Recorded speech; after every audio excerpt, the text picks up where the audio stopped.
Hello, ladies and gentlemen. You are watching and listening to Sipping Off the Cuff on Tequila Aficionado Media on all of our channels and networks. I'm Mike Morales here in the San Gabriel Valley of Southern California. That guy out there is Skip Falconer in Los Angeles, California. I was actually out in Skip's backyard. I had to drive past the LAX last weekend, so I almost had in mind to drop by, but I never know what's going on with you because you're always so busy with your family and all that stuff. Should have. Skip and I have a really I threw a curveball at Skip today. He and I are gonna get hot. we're gonna taste and dissect Get Hot Tequila. Truth be told, and I told this to Skip off camera, I have been chasing this brand for like 2 years because they reached out to us initially. The person who was repping them at the time said, "Hey, I love your magazine, love what you guys are doing."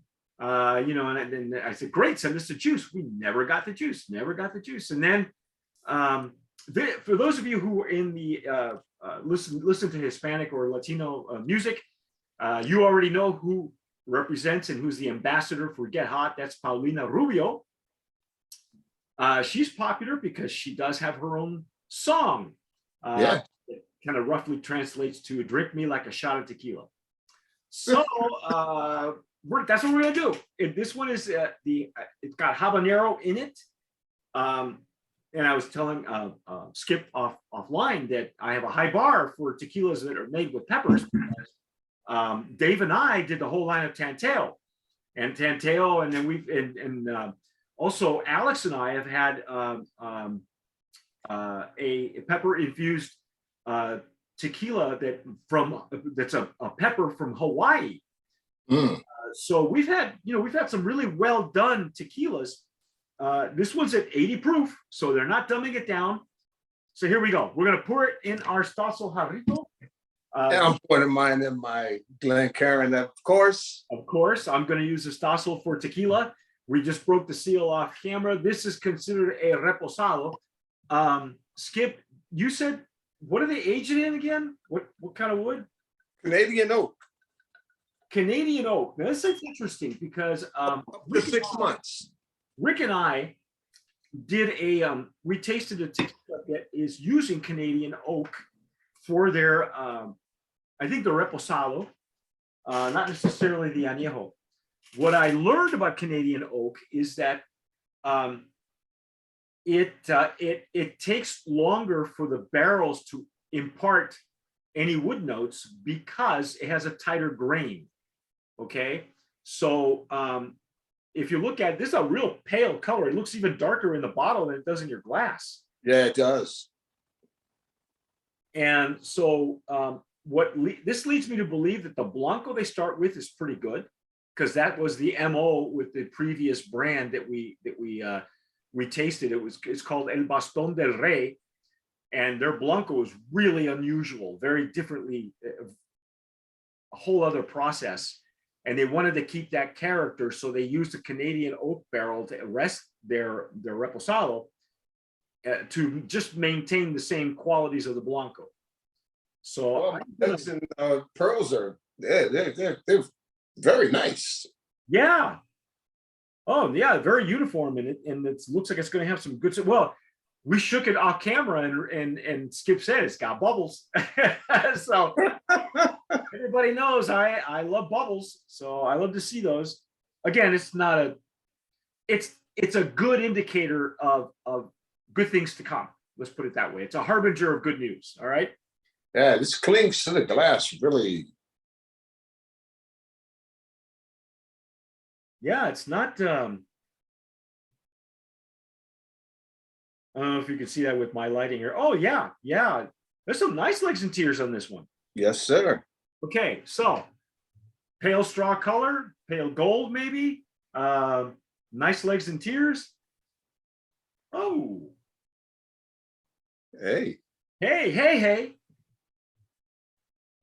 I'm still getting agave. Agave. Right on the nose, right there. I thought I would get more habanero, more pepper. No. Not getting it. No. There's you got. Yeah, and it's nice agave too. It's clean. Yeah, it's cooked. It smells like it's cooked. We're gonna give you more ins and outs after we Wow. do a couple of passes, but there's a little controversy we discovered off camera Yeah. about the known number. All right, but we'll get to that in a second. Now it's starting to. I'm starting to get a little bit more of the wood notes. It's starting to get mellower as it opens up. To be honest, we just got these bottles. The weird thing was within the week that we're actually recording this week is when we got these bottles. It hasn't been sitting in our living room floor for weeks or months. I'm getting more wood notes, aren't you? I am. Yes. They're subtle. They're not. They're not prominent, but they're Yeah. really, really good. Now on the what I discovered was the aromas that they say on the website is oak, cooked agave, pineapple. I'm not getting any pineapple. No, but I am getting parts of the oak. I am getting fresh agave. It's like it's cooked. I don't think it's baked, but I'm not sure. They're not. I'll have to read a little bit more on the what their process is. I think they're probably using an autoclave. I would imagine that's how they were doing this because it smells. There's nothing much on this. What a There's nice. a little bit of alcohol. Not much. Yeah, there is, but it's at the bottom where yeah.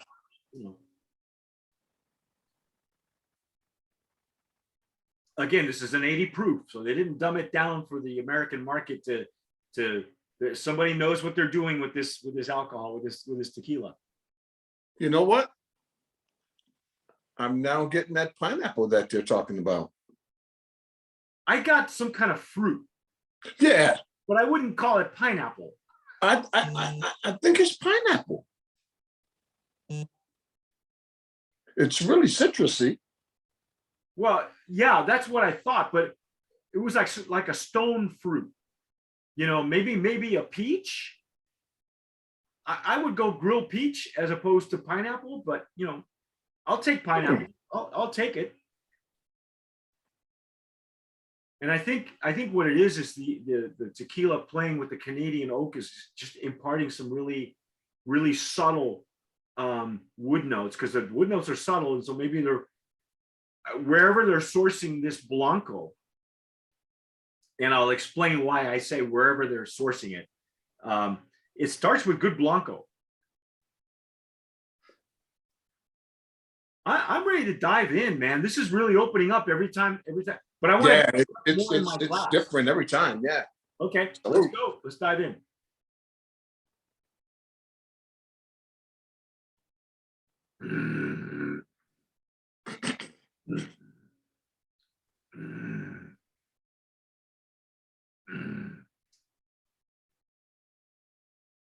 Wow, that's hot.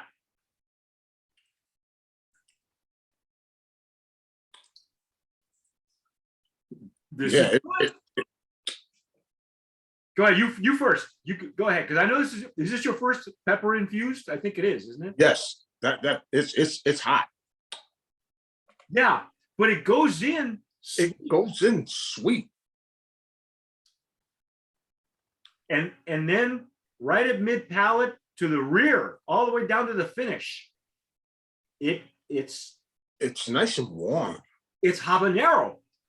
And I tell this story. If you folks have not seen our reviews on Tanteo tequila, they have a habanero as well. I can't remember right now if it's a reposado or not. But anyway, I tell this story. I told it there, and I'll tell it again. I used to work for an alarm company years and years ago in Albuquerque, and my boss used to make fresh pico de gallo, fresh salsa. It was part of his hobby. It was just one of his things he would do to come down from work, right? So he would make these. He didn't bring it to the shop, the next day, and bring a big bag of chips. And you're in New Mexico, you love green chili, and you love anything with, he made his with habaneros. And what happens with habaneros is if you put too much of it, it's an art to work with that pepper because of the heat. If you overdo it, you got that instant heat that just, just grabs you by the scalp. You know what I mean? But his was, you'd go back for more and back for more. And then eventually the heat would start to grow on you. And then you'd have to back away from the salsa just to come back down. And then you go back for more. And to me, that was an art, because you can, with any pepper, you can overdo it. And the first thing you get is just a mouthful of heat. And you don't want that, because you want, if you're starting with a good tequila, with a good Blanco, right? Yeah. This is the same thing. It's a growing heat. Yes. You know what? This is kind of tasty. I get like white pepper. Well, it's a little hotter than pepper. Because you're starting with a habanero, so it's kind of like a cinnamon hot. It's like a red hot. Yeah. But it's not all cinnamon. You know that it's habanero because it's pepper. The reposado, so the barrel, whatever the Blanco hat is bringing into this, which is usually the white pepper. Once it's been rested, it converts from white pepper to cinnamon, a little hot cinnamon. And I still get some of the agave there also. Yeah. Oh, the agave is not lost. Yeah. That's the weird part. It's like I can still taste agave. Yeah. And then from from mid palate to the finish, it's all heat. It's all habanero, but it's pleasant. Yeah. It's all on my lips. The heat. You're so sensitive, Skip.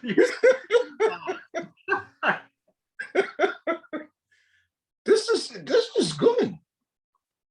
Wow.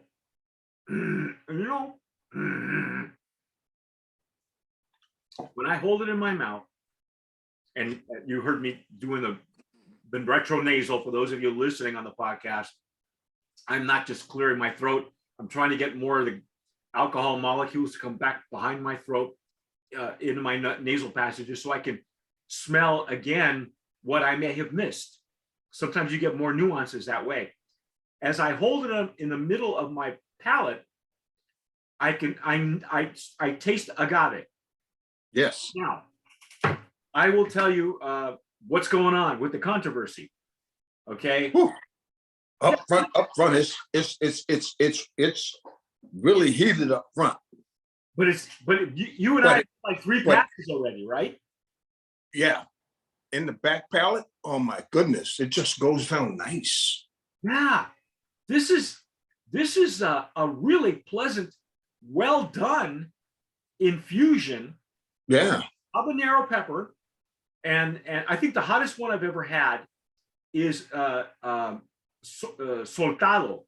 Soltado it starts with an añejo, and they use serrano peppers. So it's hot, but it's a good hot, because it's got enough wood in it that it's a lot much hotter than this one, but it's got a lot of wood character as well. It's hotter than this one? Yeah, because they're using serrano peppers. This one is still it's dancing on my tongue. Look at you. Wow, man. I love this. This is really, it's right up there. I had a high bar, but here's the thing. Okay. Skip, what did you find out on the website that was interesting? Well, it was coming from Gnome 1580. Okay. Now 1580, let me just, I've got my handy dandy gnome list out. Okay. 1580 is the Destilería Hacienda La Esperanza. And coming out of there is only like 1, 2, 3, 4, 5, 6, 7 brands. El Olvido comes out of there. Euphoric comes out of there, which I have wanted to get for a long time. Herencia Mexicana with some. Oh, that's good too. Yeah. But What does the bottle say, Skip? The bottle says 1548. Okay, so 1548, that's another gnome, all right? That is Grupo Tequilero de los Altos, and their office is in Arandas. So Calafino comes out of there, Mar Azul, which I've had, Bohica, which I've had, Ajatoro, Ajayeto, and another one called Chile Caliente. But on the current gnome list, Get Hot is not listed. Now, the rules of the normas say that if a tequila has moved from one distillery to another, as long as there's still, as long as there's still merchandise on the shelves, they have to keep it under that particular gnome. Even if they're making it somewhere else now, the old gnome will still remain. So Calafino, for instance, moves around. They've got a few gnomes already. So they're sourcing their tequila from actually pretty good places. Bohica and Mar Azul, I still have, we're going to do those tequilas sometime, but they only sent one set of samples to me, and they are based in San Antonio. That's how I know them. And the juice of Get Hot reminds me of Mar Azul Blanco and Bohica Blanco. They're really good juice. Now, for those of you who are still a little confused, here's what the gnome number really means. It doesn't necessarily mean where it's produced. It is only indicative of where it's bottled. Okay? Yeah. Yeah. Those of you who think that that's where it's made, hey. Okay. And even on the label, when we read the label here, it only it doesn't say produced and bottled. Like some of them are very proud on their label. They'll say produced and bottled at, and they'll give you the gnome number. Yeah. This only says produced by Grupo Tequilero de los Altos. But produced could mean anything. All right. So, but what I will tell you is either one of those distilleries, no diffuser, very small batch. Yeah. Okay. And I'm good with either one of those. But I will say this reminds me a lot of Bohica, which we haven't done the review on yet, and Mar Azul. Yeah, I'm good with this. I'm good with Getting Hot. Yeah, I am too. Right there, here. Brand of Promise nominee, and this is in the infused category, pepper infused. We got the category for it because we've done enough of these now. Look at those great legs and tears. I don't know if you can catch that on the camera, but I know.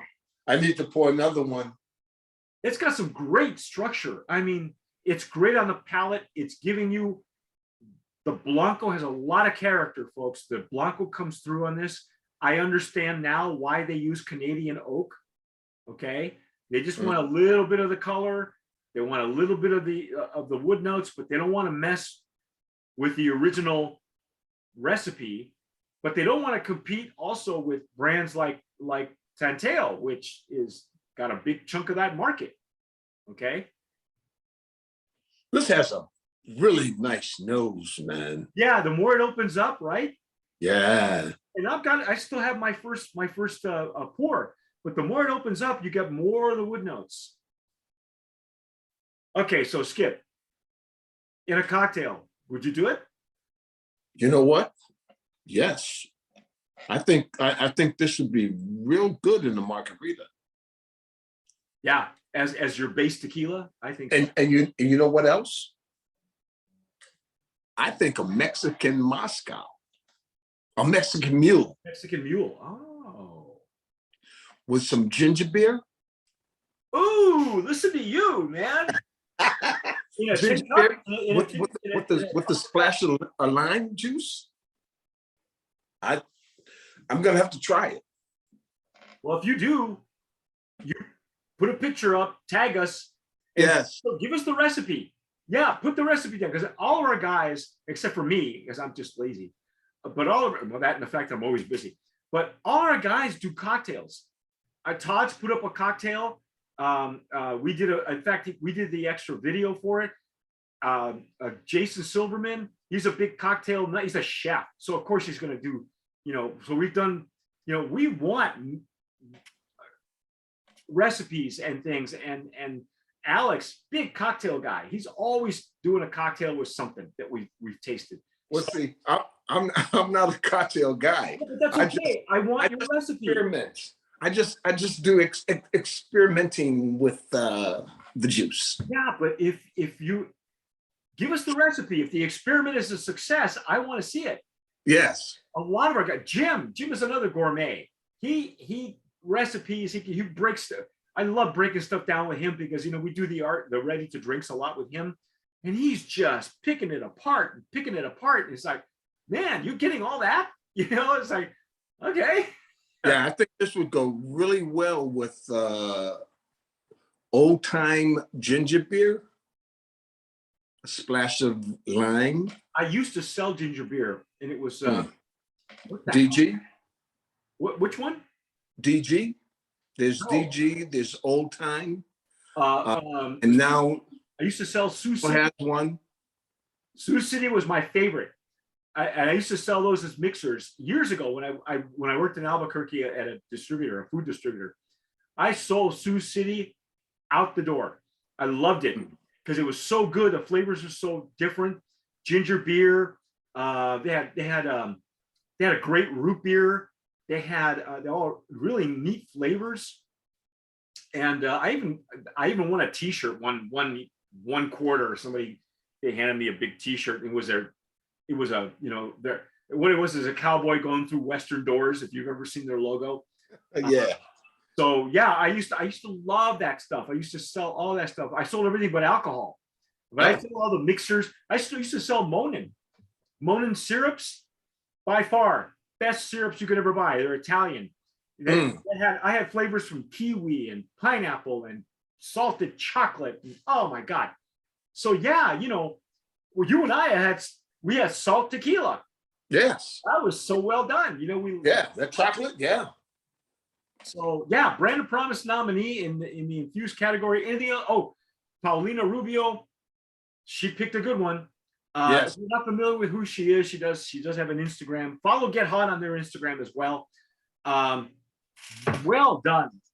Finally, I'm so glad that we finally have had a chance to dissect this tequila. But don't be put off by the numbers, okay? Because they're both of those distilleries are great distilleries. They're small batch. They've only got a handful of brands coming out of there, so they're sourcing their Blanco deliberately, okay? Because they want to start with quality. So it's not just a gimmick. This is a worthy tequila. I apart from the fact that there is a Mexican celebrity behind it, I'm okay with that. Yes.